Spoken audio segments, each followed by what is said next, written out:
In today's video, I want to share with you 5 things that you can declutter to incorporate more minimalism and intentional living into your life.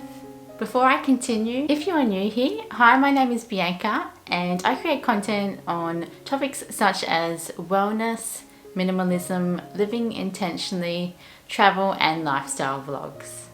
So if those topics are something that interests you and you'd like to see more of and learn more about, feel free to hit that little red subscribe button somewhere on the screen down below. And with that all said, let's get on with the video. So the first thing that you can declutter from your life is clothing with a good old wardrobe declutter. I do this about twice a year when the seasons change from the cooler months into the warmer months or vice versa. It naturally prompts me to take a look at my wardrobe, see if there's anything new that I need to bring in for the warmer months or let go of from the last season's warmer months, and also looking at any of the winter items that need to be let go of as well. On a side note, I recently filmed a closet declutter video which will be coming up in the next few weeks, or if you're watching this in the future, there'll be a link to it in the description below.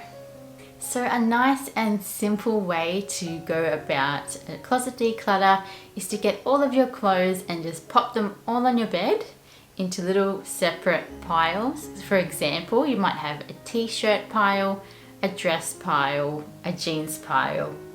You get the idea. And then go through these piles one by one, and if there are items in there that you love to wear and you wear them regularly, put those in a to keep pile. And then if you come across items that you just haven't worn in a while, try them on, see if they still fit you, if you still like them. If they're just not fitting you as well, or if you just feel a bit yucky when you're wearing them, put those in a bag, just like a to donate bag. Or if the items are just no longer usable, like for example, you wouldn't even give them to your friends or family, pop those in the bin. And then the second thing to declutter in your life is things from your house.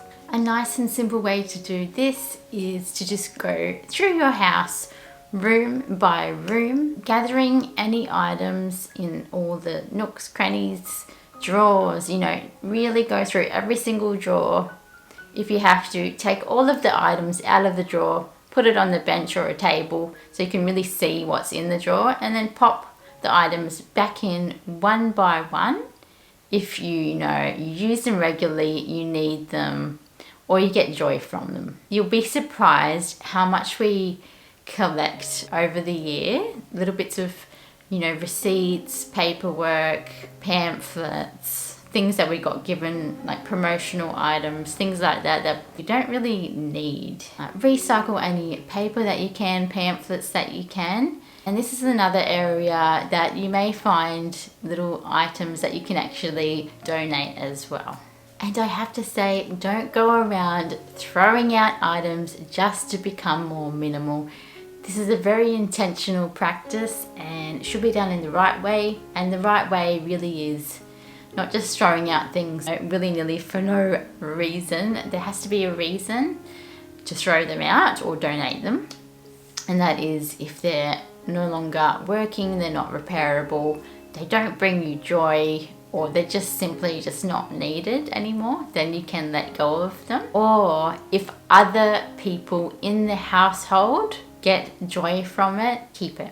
So always include other members of your household. So for example, if there is a souvenir that you just don't particularly like, but perhaps your husband or your daughter may get a lot of enjoyment from, keep that item for them. Even if you don't particularly like it, just know that it's serving a purpose because it's bringing them joy. What you will notice in decluttering, you will notice that you get a sense of freedom with that, and it really does affect our minds and our well-being. And it's a huge reason why I'm so passionate about minimalism, and I have been for 19 years now. So I've talked a lot about physical clutter, and now for number 3, I'm going to be talking about more digital clutter. So the third way you can declutter your life is through going through your phone and decluttering items on your phone. I did this myself a couple of weeks ago. I went through my iPhone and I realized that there was about 10 to 15 apps on there that I hadn't used in about a year, and I couldn't really see myself using in the future. So I went ahead and deleted all of those, and my phone is just so much more easy to navigate now. When I need to use certain apps, they're much easier to find, and it just made me feel a lot calmer when using my phone as well. Other than apps, you can also go through and declutter photos. So what I like to do is roughly every 3 months or so, I go ahead and I transfer photos from my phone to my computer. And then once they're on the computer, I can delete any that I don't want, and then they're also safely saved on my computer and start over fresh every 3 months on my phone. It's so surprising how many photos you take without even realizing, especially if you have a cute puppy. We recently got a little puppy and we take a lot of photos of this thing. She is just absolutely gorgeous. And similar to phone, number 4 is decluttering items from your computer. So going through your programs, you may find that there's programs on there that you just never have used. I do have a MacBook, and some of the programs you actually can't delete because they come with the computer, but there's oftentimes a bunch on there that you may not ever used or have used. Go ahead and delete those. It can also free up some space on there. And with all the photos, when you just have some free time, go through the folders, and it's awesome looking back on memories. And if there's photos on there that are blurry perhaps, or you just don't particularly want to keep, go ahead and delete those and just keep the ones that you want. And the final way that we can declutter our lives is mentally. So we can do this by doing what I like to call a brain dump. I often will open up a Word doc on my computer and just write down either things that I have on my mind that I like when I'm feeling really overwhelmed, perhaps with work stuff or just goals or creative ideas, especially for this YouTube channel. I'm getting a lot of creative ideas for videos to create for you guys, which is obviously it's a very positive thing, but sometimes I just need to get it out of my mind, pop it down on the computer, and I always feel a lot better in doing that. For work related things, I am definitely a to-do list person.